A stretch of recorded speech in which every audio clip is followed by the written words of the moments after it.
STXfilms. Where's Judd Apatow when you need him?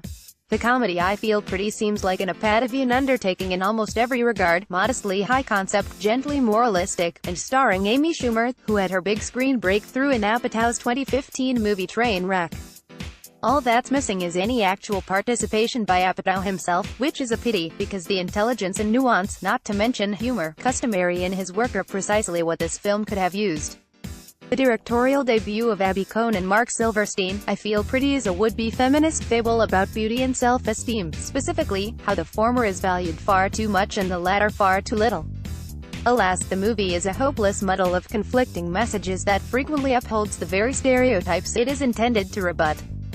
In short, it's very much the type of feminist comedy one might expect from Cohn and Silverstein, the screenwriting duo responsible for the infuriatingly ill-spirited He's Just Not That Into You, among other sexual politics misfires, Valentine's Day, How to Be Single. Much of the criticism directed at the film has centered, correctly, on the fact that narrative ugly duckling Schumer is not, in fact, unattractive by any standard except the borderline impossible ideals of Hollywood.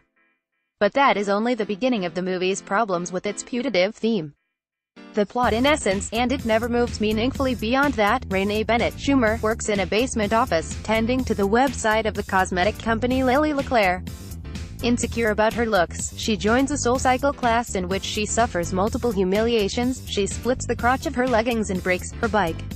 Get it? Before eventually falling off the cycle altogether and hitting her head. Miraculously, now when she looks at herself in a mirror, she sees not her old self but rather a version of her that is the most beautiful woman in the world. More miraculously still, she never asks herself how this transformation might have taken place. The Renee still looks the same to everyone else. She is brimming with the confidence of the newly gorgeous. Giddy, she quits her old job and sets her sights high.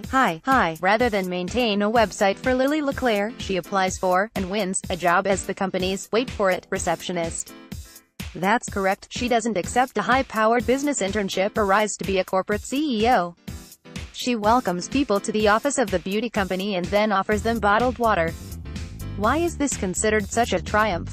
Because normally this entry-level job goes to pretty women, and until now Renee didn't consider herself attractive enough for so lofty a role. In no time, of course, she has used her every girl common sense to wow the company's CEO, Avery LeClaire, a very oddly cast Michelle Williams, saddled with a chirpy squeak of a voice, her hunky brother Grant LeClaire, Tom Hopper, and the company's founder and matriarch, Lily LeClaire, Lauren Hutton. The company is launching a diffusion, i.e., down-market product line for ordinary women, and Renee is the perfect helper, explainer, because she knows how they think. That said, she is never promoted into marketing or sales, or shows any interest in such advancement. Pretty receptionist remains the pinnacle of her career ambition. Along the way, Renee wins the love of a sweet guy, Ethan, Rory Scovel, who has an affinity for Zumba. She meets a size zero beauty, Emily Radikowski, who teaches her the valuable, grade school-level lesson that even stunning women have issues with self-esteem.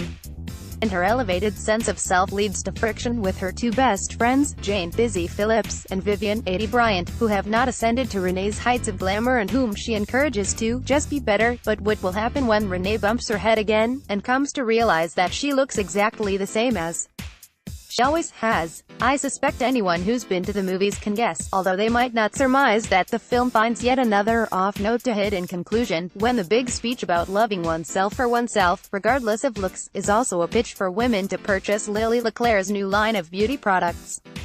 I kid you not, Look, I Feel Pretty is not a mean-spirited movie. This is no Shallow Hal, and it does have moments of actual charm and wit, most of them courtesy of Schumer and Scovel. I believe it was genuinely meant to be an uplifting movie about women and self-confidence. But every time it manages to get on message, it, like Renee on her bike, immediately falls off again. Perhaps the movie's most painful moment takes place when Renee decides to join a bikini contest full of skinny models and gets on stage for a sexualized bump and grind. Is this scene meant to show a liberated woman who doesn't care that she's not 20 pounds underweight? Or are we meant to find it funny that Renee, who, remember, at this moment thinks she looks just like the other swimsuit models, is unwittingly making a spectacle of herself? I suspect the filmmakers would claim they intended the former. And perhaps if she had won the contest through sheer infectious exuberance and personality, they would have had a case to make. But no, she loses to a woman who looks like she walked straight off the cover of Maxim. This movie, premised on the idea that self-esteem trumps physical beauty, doesn't even believe in the product it's selling.